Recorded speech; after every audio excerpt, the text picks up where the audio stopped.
sehingga perkembangan pengaruh keagamaan di wilayah Jazirah Arab setelah Nabi SAW mengalami beberapa peristiwa dan kejadian di tahun ke-9 inilah kaum muslimin menjadi komunitas yang disegani. Kaum muslimin menjadi komunitas yang punya wibawa besar. Begitu wibawanya, sebulan sebelum kedatangan kaum muslimin, orang-orang Muawiyah sudah lari ke belakang. Saat tahun ke-9 Hijriah ini pula, orang-orang yang tadinya berkoalisi memusuhi Islam, mereka kemudian datang menjumpai Nabi SAW untuk menjadi Muslim.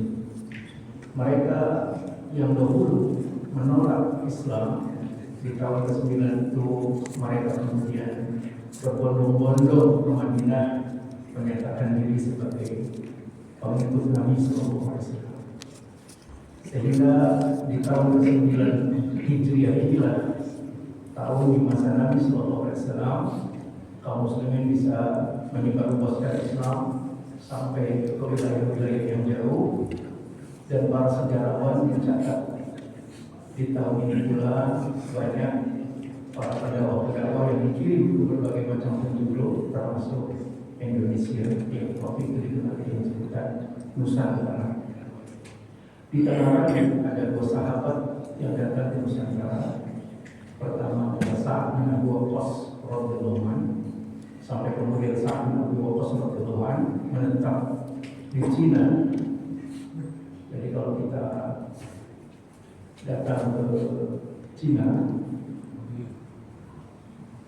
terutama di daerah selatannya, banyak ditemukan makam-makam kaum muslimin, dan ada satu masjid di wilayah Shanghai maupun di wilayah sekitarnya diyakini sebagai makamnya Sa'ad bin Abi Waqqas radhiyallahu anhu.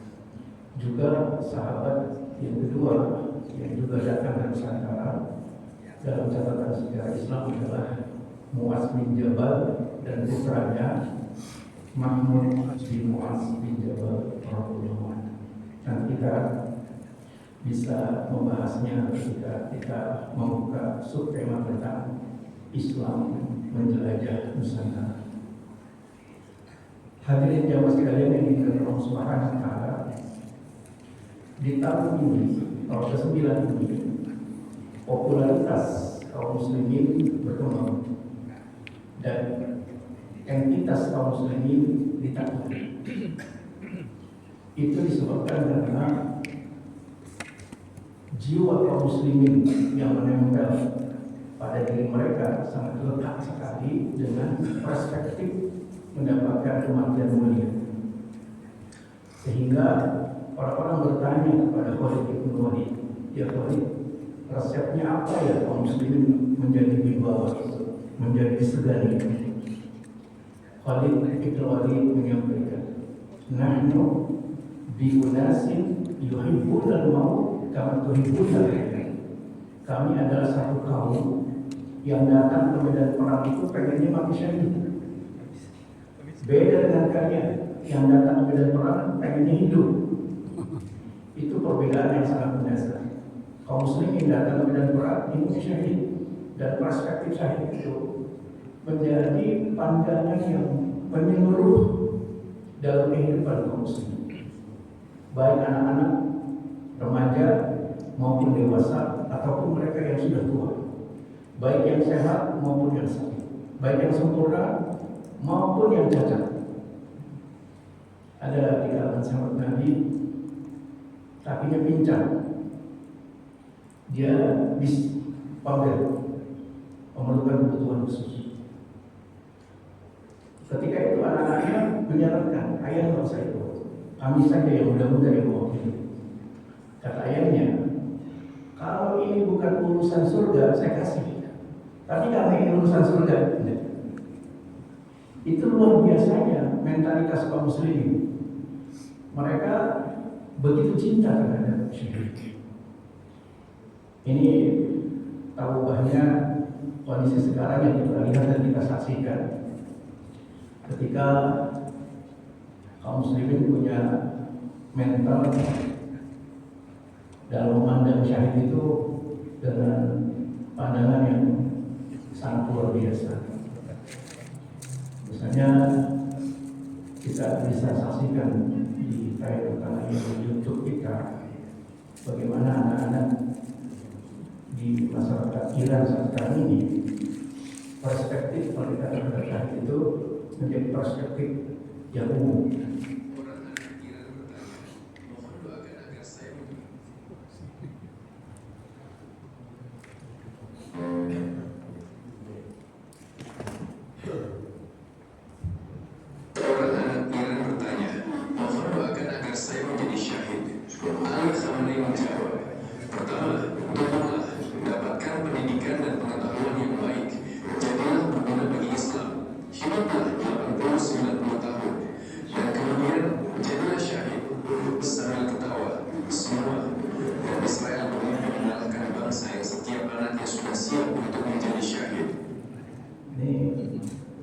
Sesuatu yang membuat kita ini ada satu negeri yang mewakili wilayah-wilayah Islam yang terzalimi.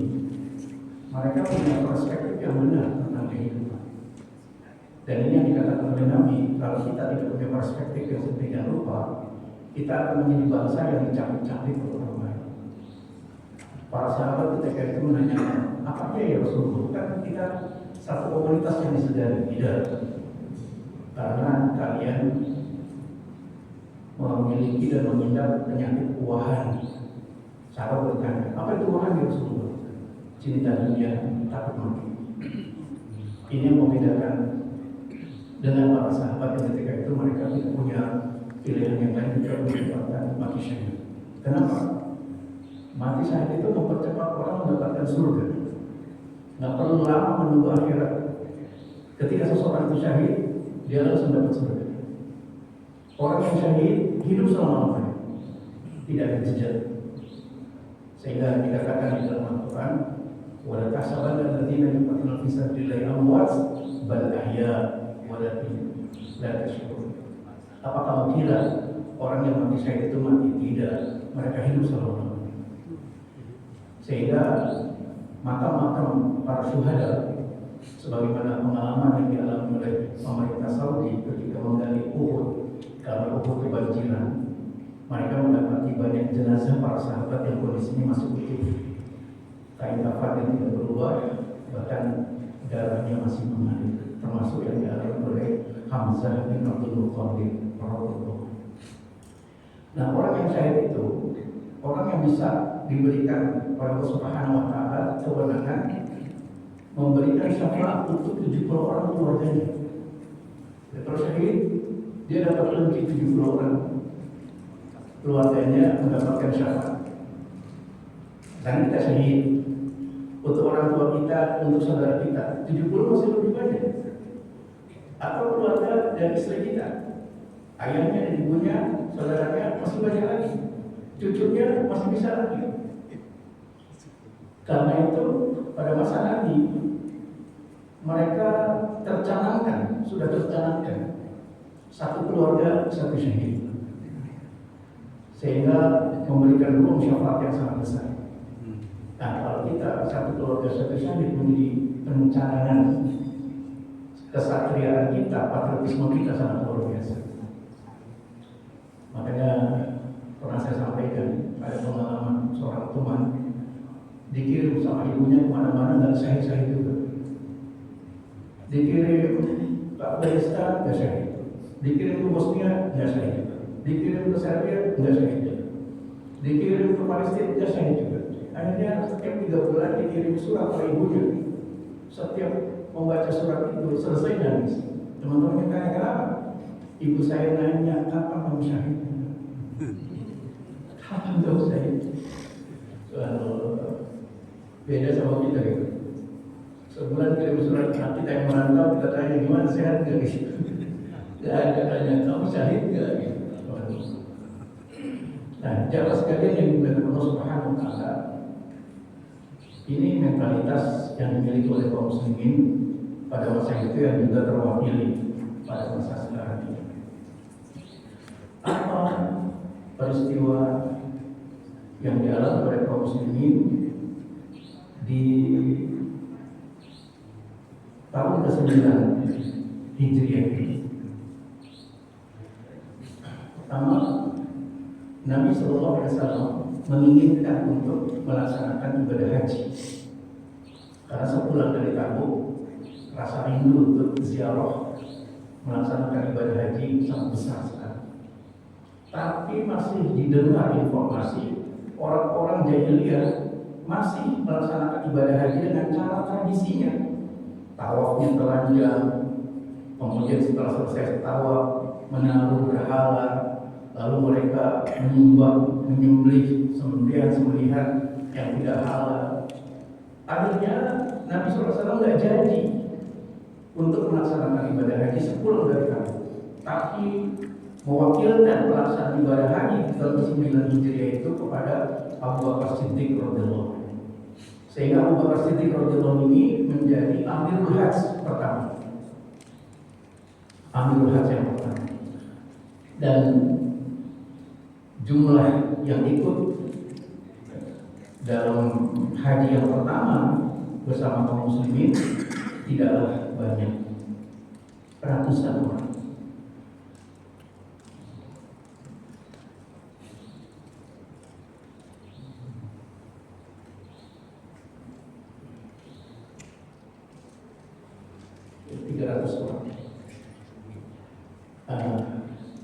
Muatan utamanya menyampaikan bahwa tahun depan tidak boleh haji dengan cara tradisi jahiliyah.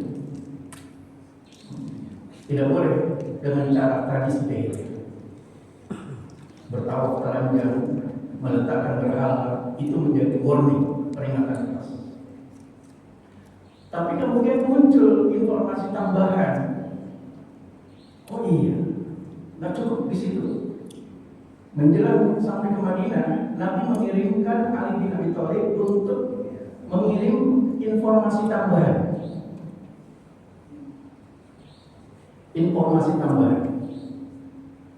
Dan Ali bin Abi Thalib radhiyallahu anhu yang diperintahkan untuk menyampaikan informasi tambahan ini sampai serak suaranya karena nggak ada speaker, nggak ada toa. Jadi Ali menyampaikan informasi tambahan. Abu Bakar sudah menyampaikan informasi tahun depan haji nggak boleh lagi melaksanakan dengan tradisi jahiliyah. Informasi tambahannya adalah pertama, untuk itu mereka yang melakukan perjanjian MOU dengan kaum muslimin harus diubah 4 bulan kemudian. 4 bulan kemudian harus diubah. Ini mereka belum muslim. Untuk menyelamatkan haji di tahun depan 4 bulan harus dirubah MOU perjanjian dengan yang lain. Di antaranya mereka meminta kabilah-kabilah yang belum muslim.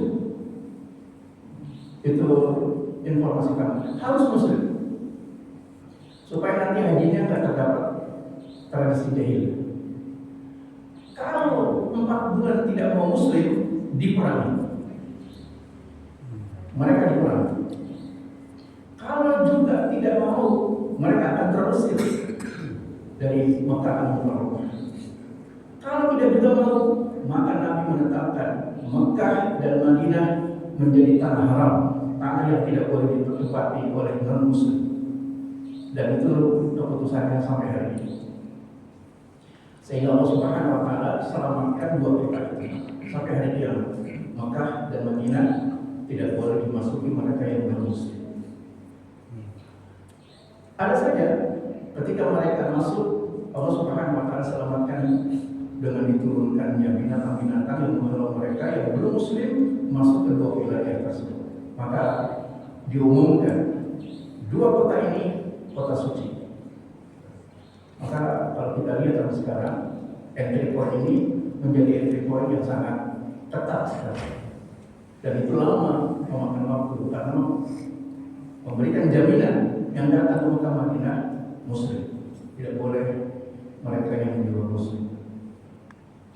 Nah, jamaah sekalian yang dimuliakan Allah Subhanahu wa taala, Maka Nabi kemudian umumkan, tahun depan haji bersama-sama. Bayangkan, dari 300 orang di tahun ke-9, tahun ke-10 yang datang pergi melaksanakan ibadah haji sampai ribuan. Di Tengarai sampai 12.000 sampai 20.000. Sehingga ada orang yang melaksanakan ibadah haji itu tidak belajar manasik. Kita mau haji manasik dulu, supaya tata cara pelaksanaan ibadah haji kita tidak ada tata cara jahiliyah. Saat itu banyak negeri-negeri dan kabilah yang tidak mendapatkan pelajaran manasik haji, sehingga dicatatkan ada jamaah haji yang unik dari Yaman. Apa uniknya? Karena dia tidak mendapatkan pelajaran manasik, ketika tawaf dia baca doa yang sering dia dengar di kalangan masyarakat Yaman. Apa itu? Ya dari. Dia tawafnya ya dari itu artinya yang mulia, yang pemurah, yang gampang memberi. Orang-orang Yaman itu dikenal seperti itu. Ya dari. Tidak ada bacaan manasik. Maka Nabi Sallallahu Alaihi Wasallam karena lihat jamaah ikuti, Nabi ikuti dari belakang. Orang itu bilang ya dari, Nabi juga bilang ya dari. Orang ini menyadari bacaannya salah juga, menyadari gitu. Tapi Nabi ikuti ya dari. Akhirnya orang ini milih jalur tawaf yang lebih jauh, agak menjauh supaya tidak diikuti. Ya dari. Dia mengambil jalur tawaf yang jauh, Nabi ikuti juga akhirnya. Ya dari. Orang itu menengok sebelah. Ngapain sih kamu ikutin aja gitu? Merasa ikuti. Iya, apa-apa. Langsung dilihat wajahnya. Kalau bukan karena wajahmu yang rupawan, kalau bukan karena bentuk tubuhmu yang menawan, saya akan adukan kamu ke orang yang saya cintai. Nabi tersenyum. Siapa orang yang kau cintai itu? Rasulullah SAW. Rupanya orang ini nggak tahu yang ikuti itu adalah Rasulullah SAW. Sehingga Nabi bertanya kepada dia, kamu pernah lihat wajah Rasulullah? Belum. Kamu pernah mendengar suara Rasulullah? Belum. Kamu pernah duduk di majelis Rasulullah? Belum. Kok bisa kamu menyampaikan Rasulullah itu kecintaan kamu? Jawabnya satu, iman. Dia nggak dikenal oleh sahabat yang menyampaikan Islam di Yaman tentang Rasulullah. Tapi begitu cepatnya di masuk Islam, dia disampaikan iman. Maka Nabi sampaikan, wahai saudaraku, akulah Rasulullah SAW. Betapa bahagianya orang Yaman itu memeluk Nabi SAW dan menyampaikan, uhibbuka ya Rasulullah, aku cinta padamu ya Rasulullah. Nah ini menjadi juga salah satu adab kalau kita datang ke makam Nabi di Madinah. Kalimat pendahuluannya itu, kalimat awalnya itu, ya Rasulullah, aku cinta padamu ya Rasulullah. Dan jangan sekali untuk Allah Subhanahu Wa Taala, maka akhirnya orang-orang itu tidak punya pilihan lain kecuali mengganti, memperbaiki MOU dengan Rasulullah. Itu hakikat mereka. Dan kemudian orang-orang yang non-Muslim tidak mau masuk Islam terus keluar dari situ. Kalau tidak mau, kami perangi kamu. Dan ini menjadi momok yang menakutkan. Setelah mereka kalah di Khaybar, setelah mereka kalah di Tabuk, orang-orang Muslim itu lari tunggang-langgang meninggalkan Mekah dan Madinah. Saya kemarin menyaksikan peristiwa di Tel Aviv ini, agak bangga saya.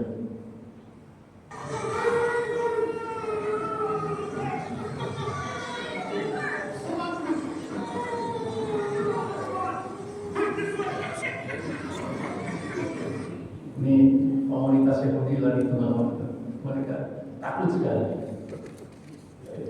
Saya melihatnya alhamdulillah, ya mungkin seperti yang disebutkan oleh Rasulullah, bahwa nanti di akhir zaman orang-orang Yahudi itu takut dengan kaum muslim. Nah, jamaah sekalian menurut Allah Subhanahu wa Ta'ala, dan sampai hari ini ketakutan mereka ketakutan massal, karena hampir setiap malam selama 83 serangan itu menghiasi negeri Israel dan di langit Israel.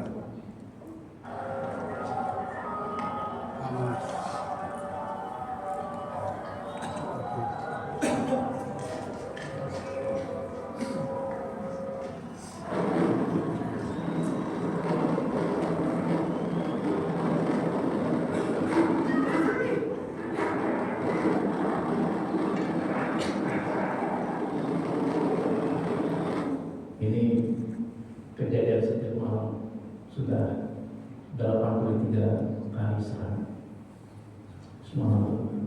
Ya, ada rasa bahagia juga ya, alhamdulillah, mewakili Israel dan Amerika harus bertanggung jawab. Sehingga kemarin Presiden Amerika menyampaikan pengajuan gencatan senjata. Kata orang Iran, tidak, gencatan senjata kami setujui kalau kalian tidak lagi menjadi agresor, kalau kalian bisa memberikan jaminan atas kerusakan yang kami alami dan kerusakan tempat-tempat kaum muslim. Yang ketiga, tidak boleh lagi menguasai wilayah Perut, di sana menjadi gudang minyaknya kaum muslim. Ini sesuatu yang luar biasa. Yang kedua, jemaah sekalian, di tahun ke-9 itu Allah Subhanahu wa Ta'ala perintahkan untuk membakar masjid Diror. Bukan hanya terlarang sholat, nggak boleh sholat.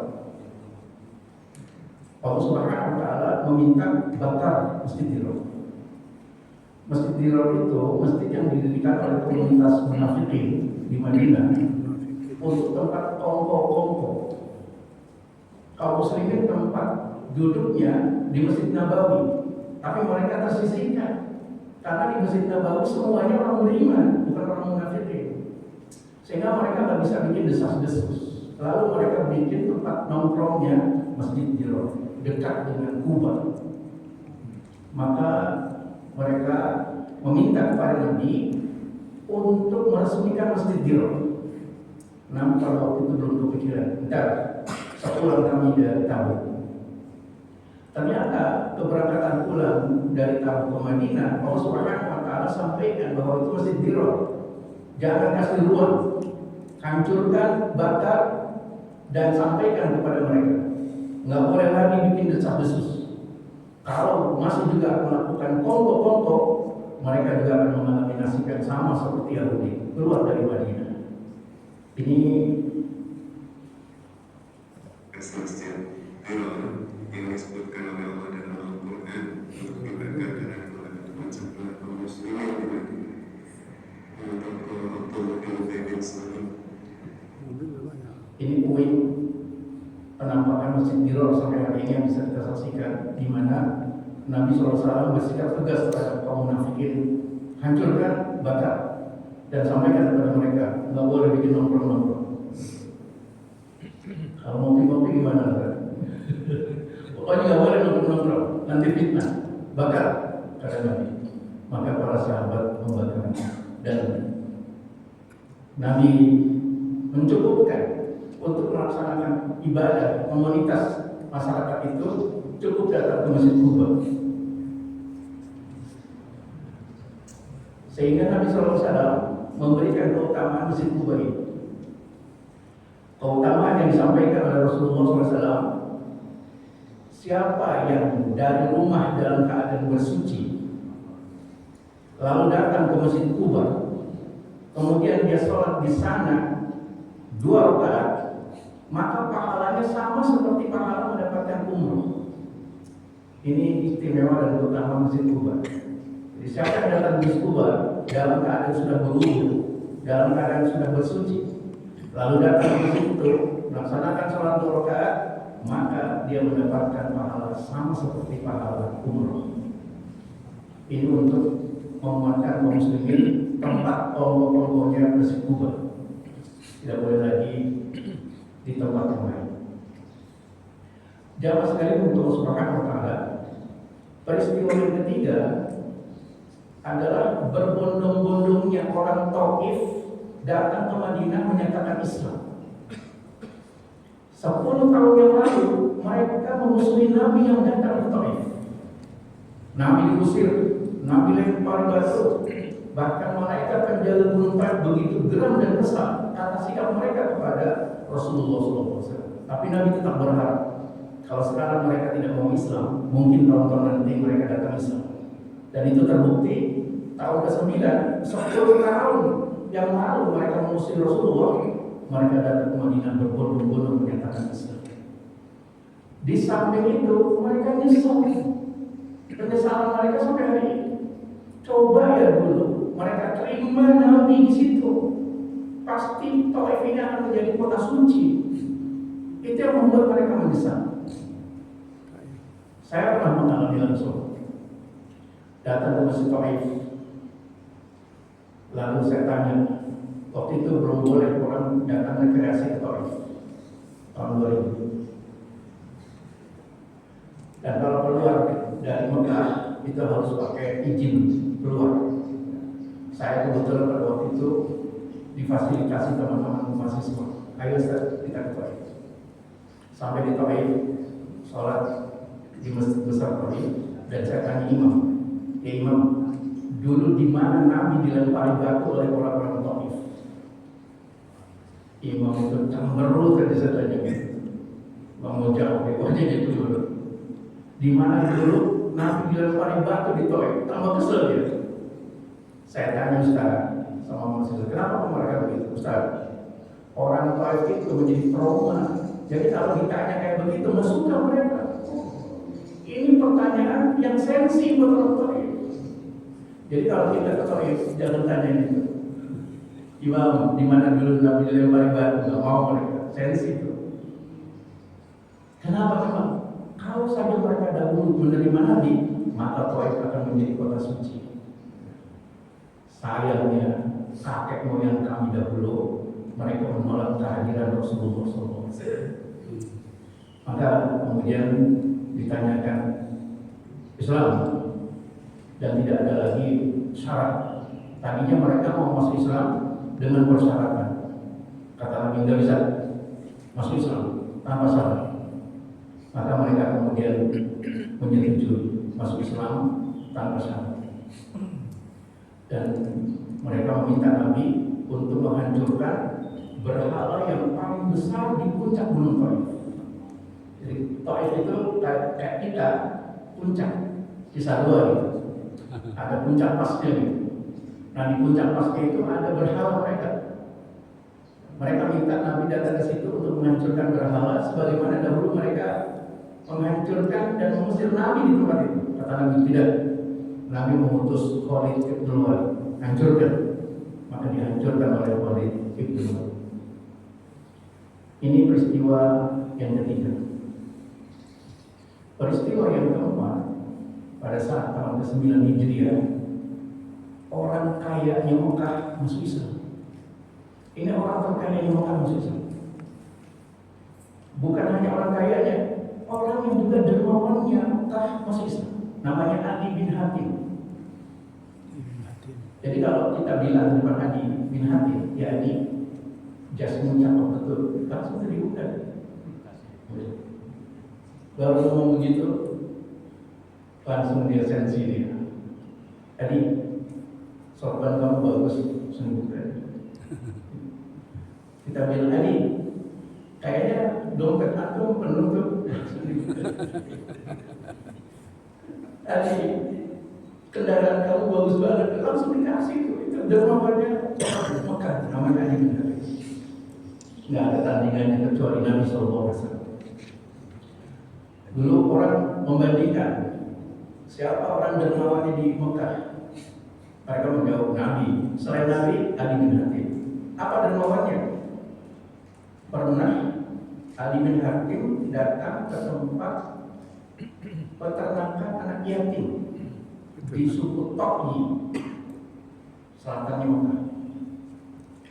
Lalu Ali bin Hatim bilang, karena kamu bagus-bagus, anak yatim ini langsung masuk ke kandang. Dia ambil kambingnya yang besar, disembelih, lalu disajikan sebagai hidangan yang istimewa kepada Ali bin Hatim. Masuk. Ketika Ali bin Hatim bilang, maknyus nih masakannya, anak yatim itu masuk lagi ke kandang dan disembelih lagi satu ekor, diberikan kepada Ali bin Hatim. Kata Ali bin Hatim, cocok bumbunya. Anak yatim itu masuk lagi ke kandang, disembelih lagi satu bentuk Ali bin Hatim. Kata Ali bin Hatim, luar biasa resep kamu itu. Dia masuk ke kandang, disembelih lagi dan diberikan kepada Ali bin Hatim. Sampai Ali bin Hatim, cukup. Ternyata anak yatim itu punya 10 ekor kambing yang bagus, sudah disembelihkan untuk Ali bin Hatim. 10-10-nya punya 10 ekor, 10-10-nya sudah jadi hidangan. Lalu orang-orang bertanya, kamu balas apa itu Ali bin Hatim pada mereka? Saya balas anak yatim itu dengan 300 ekor kambing, 200 ekor unta. 10 gantinya 300 ekor kambing dan 200 ekor unta. Oh, kalau gitu kau lebih dermawan dari anak yatim itu. Enggak. Saya kasih 300 ekor kambing, 200 ekor unta. Saya masih punya ribuan kambing. Anak yatim itu punya 10 itu sudah bisa untuk saya. Saya masih banyak ribuan. Ini orang kayanya Mekah. Ketika orang-orang Mekah masuk Islam, dia gengsi. Karena orang kaya, gengsi. Akhirnya pindah ke Syam, pindah ke Syria. Karena di Syria banyak orang-orang kaya, pindah ke Syria. Bukan hanya pindah tempat, pindah agama, dari jahiliyah menjadi Nasrani. Dan akhirnya dia tahu bagaimana pengajaran Nasrani itu. Nah, ketika orang-orang kaya Mekah masuk Islam, dia akhirnya berpikir ulang, teman-teman saya orang kaya masuk Islam, masa saya nggak mau masuk Islam? Akhirnya di tahun ke-9 itu, Ali bin Hatim datang ke Madinah. Mereka kemudian kaget, ini orang kaya Mekah datang ke Madinah mau ngapain? Masuk Islam. Maka Rasulullah SAW langsung menghujamkan tuduhannya dengan telak. Kenapa baru sekarang kamu datang sini? Kenapa baru sekarang kamu datang sini? Gak bisa berbuat apa-apa. Nabi langsung bilang, gengsi kan kamu kan? Jadi wibawa Nabi sebagai pemimpin kaum muslimin di saat itu luar biasa. Yang dahulu mereka merendahkan Nabi karena Nabi miskin dianggapnya, karena Nabi du'afa, orang-orang tertindas, sehingga mereka melecehkan Nabi. Tapi ketika Nabi di tahun ke-9, Nabi langsung gagah sekali tampilannya di hadapan mereka, sehingga Nabi menyampaikan, ya Ali, kenapa kamu baru datang ke sini? Gengsi ya kamu ya? Kamu menganggap kaum muslimin itu orang miskin, gitu kan? Akhirnya kamu berangkat pergi ke Syam. Kamu nggak mau muslim karena kamu merasa orang kaya, ya kan? Sekarang orang-orang kaya di Mekah sudah Islam. Abu Bakar Islam, Abdurrahman bin Auf Islam, Utsman bin Affan Islam, Sa'ad bin Abi Waqqas Islam. Baru kamu mau datang ke Madinah kan? Subhanallah. Ali bin Hatim menurut saya nggak berdaya. Ali bin Hatim berhadapan dengan Nabi SAW. Kalau apa mau? Kata Nabi, saya mau masuk Islam. Boleh ikut saya ke rumah. Maka Ali bin Hatim mengikuti Rasulullah SAW. Nah, ketika Nabi pulang ke rumah, ada seorang wanita tua menjumpai Nabi, mencegah, ya Rasulullah, saya pengen mengajukan kebutuhan saya. Boleh? Silakan, silakan. Ali bin Hatim yang merasa dirinya dihormati, dilecehkan oleh Nabi, dan Nabi lebih mendahulukan kepentingan wanita tua itu. Ini gak ada apa-apanya, dia orang terkenal, dia orang yang enggak sama di hadapan Nabi, kata Nabi. Maka wanita tua itu dilayani oleh Rasulullah SAW. Ali bin Hatim ditunda. Ketika dalam kondisi yang semacam itu, Ali bin Hatim langsung merasa benar, orang ini bukan raja, orang ini Nabi utusan Allah. Benar, dia ada sifat sikap seperti raja-raja yang lain. Demi Allah, ini bukan raja. Kemudian datanglah ke rumah Rasulullah SAW. Nabi sampaikan, duduk, silakan, memberikan kehormatan. Tapi kata Ali bin Hatim, enggak, saya jalan biasa saja. Nabi silakan. Akhirnya kemudian ditanyalah secara detail, kenapa kamu mau masuk Islam? Dan Nabi SAW kemudian menyampaikan apa yang hendak kamu kontribusikan dalam berislam. Nah, ini penting, dalam berislam harus ada kontribusi. Kira-kira apa sih yang kita sumbangkan untuk Islam? Apa kontribusi kamu? Nah, Ali bin Hatim menyampaikan kepada orang kaya, saya akan berikan kekayaan saya untuk dakwah Islam. Ini catatan buat kita, bahwa kita akan dianggap memiliki militansi bersama Islam kalau kita memberikan kontribusi. Ada sesuatu yang kita sampaikan dari apa yang kita miliki untuk Islam. Hadirin jamaah sekalian oleh Allah Subhanahu wa taala, maka kemudian Nabi Sallallahu Alaihi Wasallam di tahun ke-9 ini melihat banyak peluang-peluang agar Islam bisa diterima di berbagai macam tempat. Maka Nabi mengutus para utusan. Orang-orang itu diutus oleh Nabi. Nabi tanya mereka yang nanti akan menjadi duta besar kaum muslim. Dipanggillah mereka, kalau bahasa kita check and recheck, melihat kapasitasnya, bahwa orang itu memang pantas menjadi duta Islam di berbagai macam tempat. Dari sisi spiritual, mereka memang orang-orang terpilih. Jamaah sekalian yang Allah Subhanahu wa taala, para sahabat Nabi, orang-orang terpilih, mereka tidak baperan, nggak baperan. Ada seorang sahabat, orang kelima yang masuk Islam pada masa Abu Bakar Siddiq, itu ditugaskan menjadi panglima menaklukkan Lebanon. Jadi panglima dikasih SK, kamu panglima di Lebanon, taklukkan Lebanon, namanya Khalid bin Sa'id. Ternyata dikonfirmasi dan diberikan catatan oleh Umar bin Khattab. Ya Abu Bakar, kenapa dia panglimanya ke Lebanon? Kenapa disebutkan konfirmasinya? Maka Abu Bakar mendatangi Khalid bin Sa'id. Ya Khalid, SK-nya kemarin salah. Saya cari ke SK-nya ya. Kamu gak jadi panglima. Subhanallah. Kalau kita baperan, wah ngambek tuh. Jangankan jadi panglima, penarikan SK jadi pegawai negeri, saya tarik ya SK pegawai negerinya. Saya ambil, oh marah, ngambek. Dia enggak tuh. Itu sahabat pilihan pada duta-duta besar itu. Kamu SK-nya dirubah jadi prajurit biasa, bukan jadi panglima. Subhanallah, nggak ada tergores di hati mereka. Nah, para sahabat itu ditugaskan. Ada yang ke Yaman, ada yang ke Najran, ke Afrika, ada juga yang diutus ke Asia, bahkan ada juga yang di Tenggarai di tahun ke-9 Hijriah ini diutus ke Nusantara. Di Tenggarai ada makam kaum muslimin di Barus, Sumatera Utara. Jadi kalau kita datang ke Sumatera Utara, ada satu tempat namanya Barus. Tempat itu sangat dikenal karena penghasil kapur barus yang menjadi salah satu media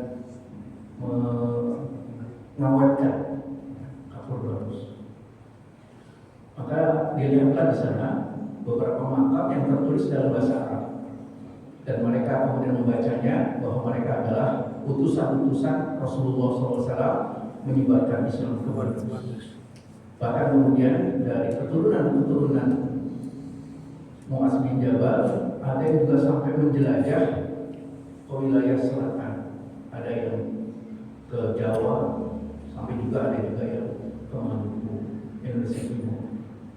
Sehingga daerah itu yang belum dinamai dengan penamaan kaum muslimin. Misalnya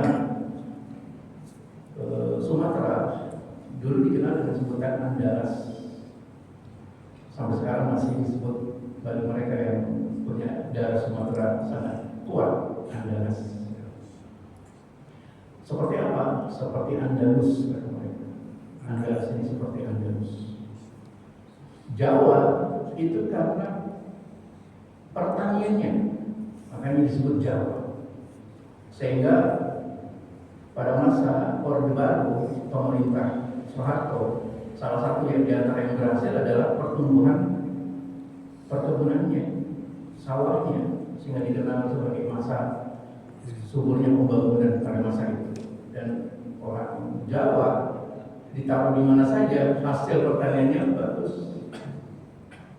Ada satu tempat, kenapa buah di tempat itu mahal?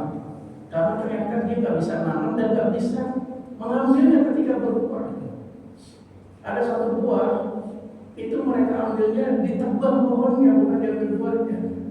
Makanya jadi mahal buahnya itu. Nah, ketika datang orang Jawa ke tempat itu dikasih tahu, jangan ditebang kalau ngambil buahnya, cukup ambil buahnya saja, dan tidak akan tumbuh lagi buahnya. Maka disebut dengan Jawa. Di perkembangan berikutnya, ada orang yang tinggal di Jawa nggak mau disebut Jawa. Kayak orang Betawi itu nggak mau disebut Jawa. Jawa nggak Betawi. Misalnya saya Betawi, Jawa enggak, saya Betawi. Padahal disebut Jawa itu karena wilayahnya pertanian. Ada yang disebut daerahnya Irian karena nggak berbaju. Irian itu masyarakat yang tidak berbaju. Sehingga akhirnya pada masa Orde Baru diganti namanya Papua. Ada daerah Maluku. Maluku itu komunitas kerajaan-kerajaan kecil, makanya disebut Maluku. Nah, ini perkembangan yang sangat luar biasa bahwa Nabi SAW mengutus para duta-duta besarnya, termasuk sampai ke wilayah Nusantara. Nah, jamaah sekalian Allah Subhanahu wa Ta'ala, itulah 5 kejadian sejarah yang dicatatkan kepada diri kita di tahun ke-9 Hijriah, menandakan fase wibawanya kaum muslimin di Jazirah Arab. Dan orang akhirnya memandang komunitas kaum muslimin ini komunitas yang sederhana. 1 bulan sebelum kedatangan kaum muslimin, mereka cemas, khawatir, bercak-cak. Dan ini peringkat entitas yang sangat dihargai di kalangan Jazirah. Demikianlah kajian kita pada kesempatan kali ini. Bila ada yang mau disampaikan oleh Bapak Syukron, bila ada yang ingin menambahkan, silakan. Baik, Ustaz, terima kasih Syukron.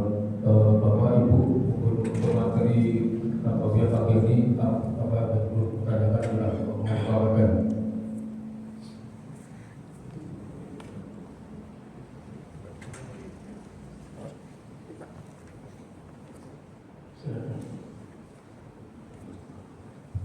Ingin bertanya, Pak Ustaz. Assalamualaikum warahmatullahi wabarakatuh. Pak Ustaz, 2 pertanyaan. Pertama, mengenai mati syahid. Bolehkah kita seseorang itu meminta mati syahid? Sepertinya juga orang meminta husnul khotimah dalam hidupnya. Itu yang pertama. Yang kedua adalah Al-Imran 134, salah satunya ciri orang bertakwa adalah menahan marah. Bagaimana caranya supaya ketika kita harus marah, tapi kita ingat ayat tersebut?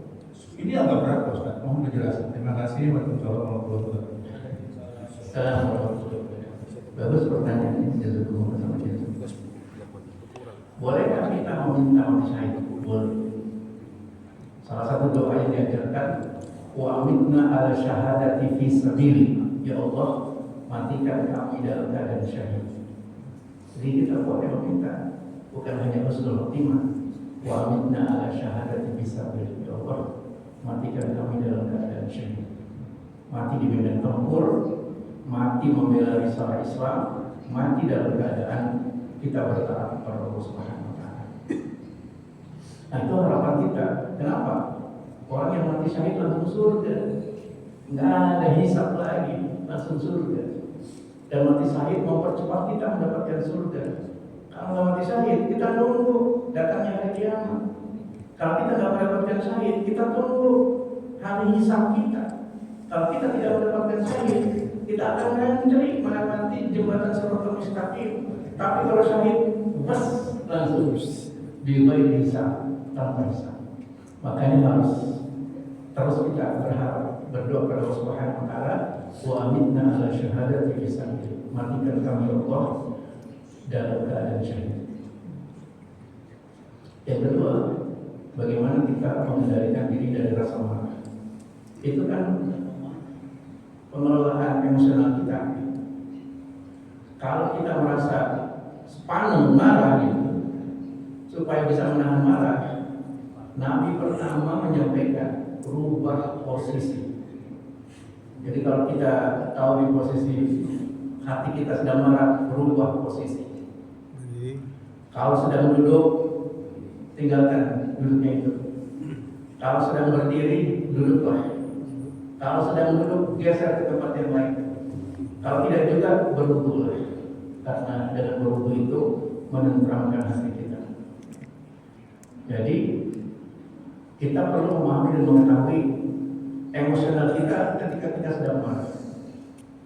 Yang kedua, kalau lisan kita, kalau kita sedang marah, jangan sampai keluar lisan kita sesuatu yang tidak layak. Karena orang yang marah, dia tidak terkontrol pikirannya.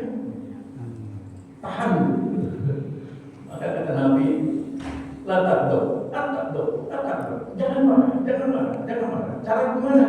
Tekupin mulut. Jangan marah. Tekupin mulut. So kalau nggak begitu, nanti bahasa yang keluar bahasa yang tidak bisa kita pertanggungjawabkan. Macam-macam itu bahasanya. Nah, maka Nabi menyampaikan demikian. Dan Nabi menyikapi ada orang yang marah sih biasa saja.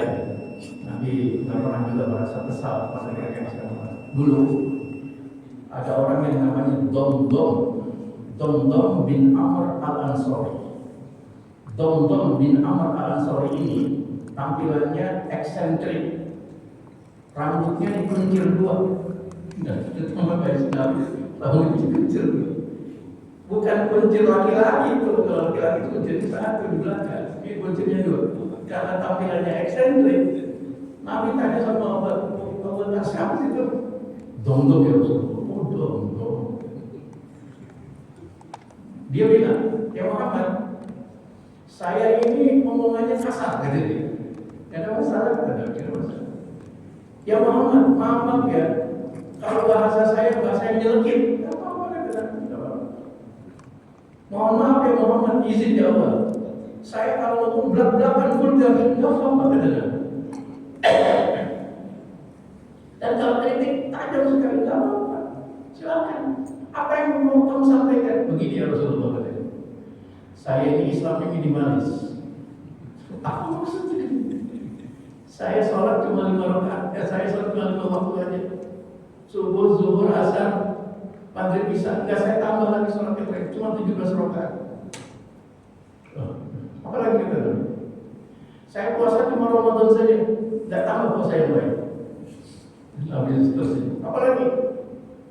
Saya zakat infak sedekah cuma bayar fitrah saja 2,5 kilo.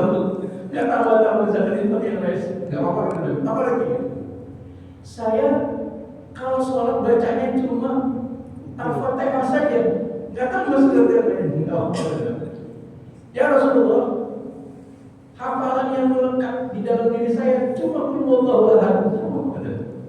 Orang itu langsung bilang, saya masuk surga nggak ya Rasulullah? Minimalis Islamnya tapi permintaannya maksimalis gitu. Saya masuk surga nggak ya Rasulullah? Bapak Ibu sekalian, coba kita bandingkan, ada orang nanya begitu di majelis kita sekarang, saya masuk surga nggak? Kami bilang, tadkhulul jannah, kamu masuk surga. Nabi nggak terpengaruh dengan vulgarnya, Nabi nggak terpengaruh dengan marahnya, Nabi bisa mengelola dirinya, dan Nabi kemudian mengajarkan bagaimana orang itu menyampaikan. Jadi kalau kita merasa emosi, kita diajarkan oleh Nabi, dahulukan ucapan asafa, asafa. Asafa itu artinya ketika izin, ya izin. Saya kalau ngomong kasar, asafa yang diajarkan oleh Nabi. Orang itu bilang, asifna ya Rasulullah, mohon izin ya Rasulullah, maafkan saya ya Rasulullah. Saya kalau ngomong vulgar, nyelekit, kayak enak hati, maafkan saya. Jadi pertanyaan tadi, ketahuilah kalau kondisi kita sedang marah. Kalau kondisi kita sedang marah, Nabi mengajarkan ubah posisi. Kalau lagi duduk di selatan, ubah posisi duduknya ke utara. Kalau lagi posisinya marah di belakang, ubah ke depan. Kalau posisinya marah sedang berdiri, duduk. Kalau posisinya lagi duduk marah, berbaring. Kalau juga tidak berbaring, cepatlah berwudu sehingga kemudian kita bisa meredam amarah. Demikian. Baik Ustaz, saya ingin menanyakan tadi tentang mati syahid. Ada pendapat ulama itu kalau semua yang berperang punya niat mati syahid, artinya kekuatan sebagai seorang muslimin akan berkurang. Bagaimana untuk niatan yang pertama ini untuk melakukan mati syahid? Kalau niatnya mati syahid berarti kalau punya pasukan 10.000 semua ingin mati syahid itu kan habis Ustaz. Ini coba kita dirumuskan supaya pemahamannya ini tentang mati syahid supaya benar. Yang lain-lain terkait dengan saat ini berperang antara Iran West Amerika Israel, ada dua ayat yang viral. Pertama di Muhammad 4738 tentang Allah membinasakan suatu kaum dan akan kaum dengan kaum lain, dan yang kedua tentang surat Al-Anfal 60 bagiannya sebagai seorang muslim itu harus mempersiapkan kuda dan sebagainya. Ini coba mungkin saya minta penjelasan dua ayat ini sama dengan terima kasih.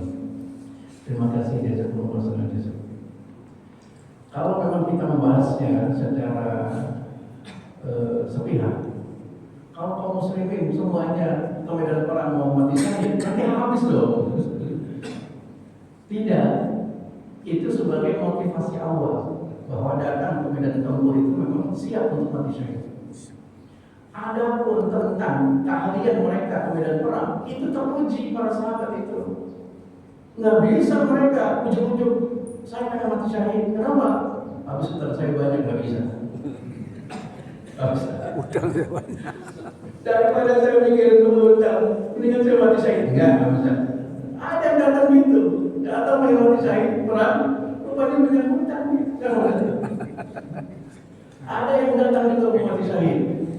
Nabi tanya, berapa kamu punya pedangnya? 1 ya Rasulullah. Enggak. Punya pedang 1 ke medan perang itu nggak boleh. Kenapa? Nanti kalau pedangnya patah, gimana? Kayak kita tanding bulu tangkis punya raketnya 1, putus, talinya nggak bisa tanding lagi. Enggak bisa. Tinggalin. Datang lagi, ya Rasulullah, saya ingin mati syahid.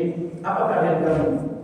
Saya bisa menunggang kuda tanpa pelana dan dibawa perut kuda. Bagus, masuk. Ali bin Abi Thalib itu punya keahlian menunggang kuda tanpa pelana kuda dan dibawa perut kuda. Bayangkan. Sehingga Khaybar, benteng Yahudi, itu bisa hancur oleh Ali bin Abi Thalib karena menganggap kuda itu nggak berpenumpang. Ternyata kuda itu berpenumpang.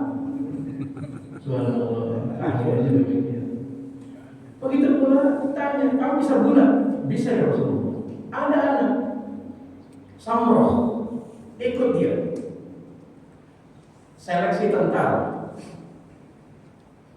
Awal seleksinya tinggi, teman-temannya masuk tuh, boleh jadi tentara karena tingginya cukup. Samroh diukur tingginya, dia injil. Turunin kami kamu turunin. Ternyata nggak cukup tingginya, nggak bisa pulang. Apa pulang Samroh tungguin sampai ada yang di antara mereka temannya yang tinggi masuk jadi tentara. Samroh baru bilang pada Nabi, ya Rasulullah, kenapa dia masuk jadi tentara boleh? Saya nggak boleh. Tingginya cukup, kamu kan tinggi nggak cukup. Ya Rasulullah, orang itu pernah saya banting. Lalu dikonfirmasi, kamu pernah dibanting oleh Samroh? Iya ya Rasulullah. Ya Rasulullah, saya bisa membanting dia. Kenapa saya nggak jadi tentara? Boleh masuk. Jadi nggak berpikir tentang cita-citanya syahid saja, ada seleksinya gitu. Sehingga nggak mungkin orang datang saya pengen mati syahid, ternyata banyak utangnya. Saya pengen mati syahid, tidak punya keterampilan, habis nanti tentara kaum muslimin. Jadi seleksi sekali. Makanya di antara orang Mokkah, perang yang begitu besar menghadapi 120.000 pasukan, sahabat Nabi yang syahid cuma 13. Karena keahlian mereka yang sangat luar biasa. Yang kedua, tentang fenomena di hari ini, bahwasanya kita melihat dengan segala macam pertimbangan. Pertama, sebagai entitas kaum muslimin di beberapa dekade waktu kemarin terindas, terzolimi dan tertekan, sehingga kemudian kita bisa menyaksikan hampir di berbagai macam negeri Islam bercokol di situ duta Israel maupun pangkalan militer Amerika karena tidak memberikan keuntungan. Nah, pada saat ketika mereka ingin menguasai wilayah jalur itu, Iran langsung menyatakan dirinya untuk menahan semua keinginan Israel dan keinginan Amerika. Ternyata akhirnya mereka bom malam tanggal 28 Februari. Itu sebagai pemicu bahwa mereka yang invasi terlebih dahulu ke Iran. Dalam kondisi yang sedemikian rupa, Iran itu tumbuh sebagai sebuah komunitas yang mampu merawat patriotismenya.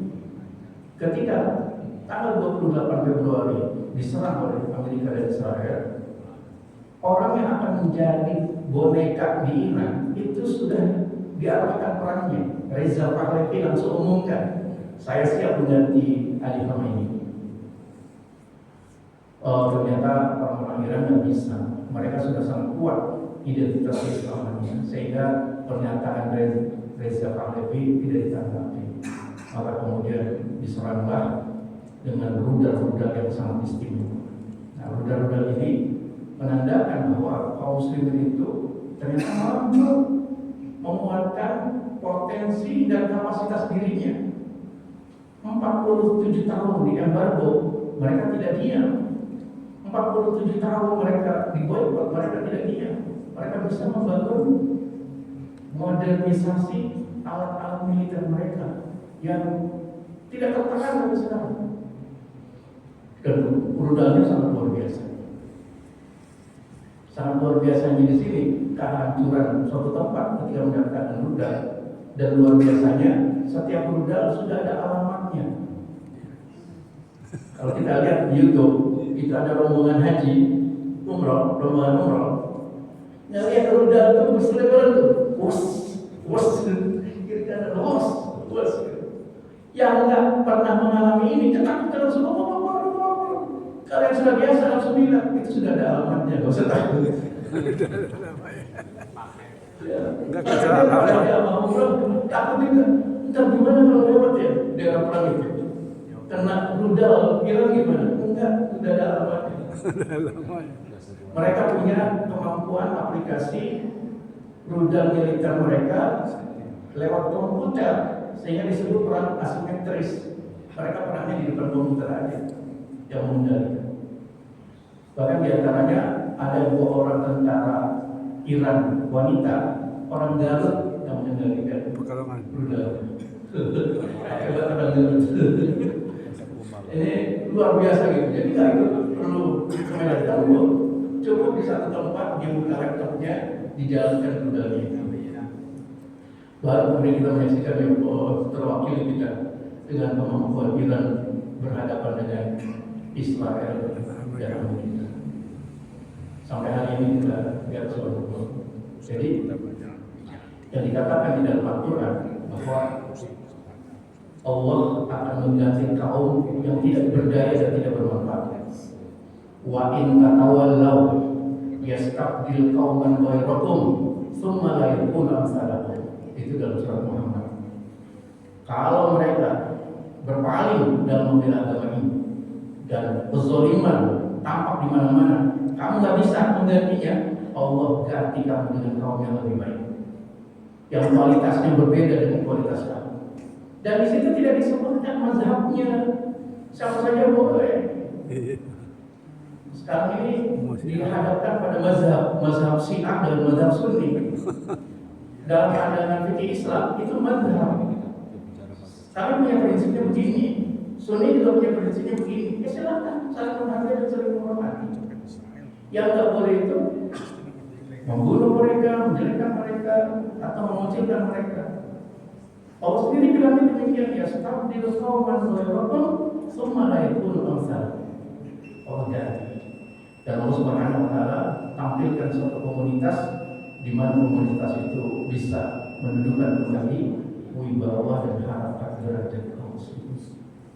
Mungkin ini sesuatu yang membahagiakan kita, wabil saya secara pribadi, bahwa kita akhirnya menyadari potensi kita kaum muslimin itu sangat banyak. Demikianlah kita hari ini. Semoga Allah berkahi hati kita. Semoga Allah Subhanahu wa taala sehat dan kesehatan. Alhamdulillah wa kulliyatin shalihah. Al-Fatihah.